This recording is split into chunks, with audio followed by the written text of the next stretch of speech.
دې حدیث کې زموږ ستاسو لپاره ډېره زیاته فایده ده ناشنا، ځکه دا ژوند چې دی کې دا حوادث راځي، مصیبتونه راځي، امتحانات راځي، نو دې دپاره د مختلفو مواقعو دپاره مختلف اذکار دي، هغه به وې بیا الله رب العالمین ستا ناشنا مدد کوي او د هغې په بدل کې الله تعالی ناشنا انعامات درکوي. د یاد ساته بعضې اذکارو کې عجیب تاثیر دی. رسول الله صلی الله علیه وسلم د هغې فایدې ذکر کړي دي. نو دی یو حدیث اوریدلی و دی ابو سلمه رضی الله عنه د نبی کریم صلی الله علیه وسلم نه دا حدیث یې په کور کې بیان کړ.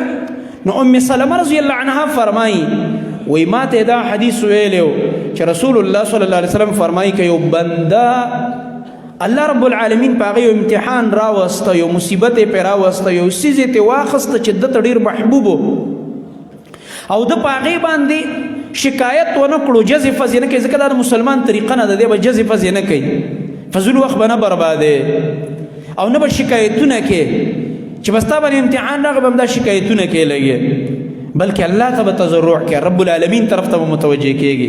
الله موږ ته قرآن کې دا خبره کړې ففروا الی الله، الله طرف ته منډه کړه. ته ګوره د الله نتیجه څنګه راځي. وایي ما ته دا حدیث بیان کړه چې رسول الله صلی الله علیه وسلم فرمایلی دي په تاسو یو مصیبت راغی او تاسو نه الله یو څیز واخسته، تاسو ووایئ چې انا لله و انا الیه راجعون، اللهم اجرني في مصیبتي واخلف لي خیرا منها. دا دعا ووایئ انا لله و انا الیه راجعون. دا انا لله حدیث کې راځي چې چراغ دې مړ شو هم دا ووایه، ډیوه دې په کور کې مړه شوه، دا مې یو پریشاني که نه، توره تیاره جوړه شي یو دم بجلي لاړې انا لله، تسمه دې وشلېدله د پیزار انا لله ووایه، یو څیز درنه ورک شو انا لله و انا الیه راجعون. اول دا وایه. زمونږ که چېرته د چا ماشوم ورک شي فورا جوماتونو ته منډې وایي، هله وایي په لوډ سپیکر اعلان وکړئ ماشوم ورک شوی دی. دا مه کوه، په لوډ سپیکر باندې اعلانونه مه کوه، انا لله و انا الیه راجعون وایه. لږ ساعت به امتحان الله رب العالمین ستا مدد کوي، د آیات ساته. نو وی رسول الله صلی الله علیه وسلم فرمایي چې چا دا ذکر ویلو چې انا لله و انا الیه راجعون، اللهم اجرني في مصیبتي واخلف لي خیرا منها، یا الله دې مصیبت باندې راله اجر راکړه او د دې نه راله غوره راکړه رسو.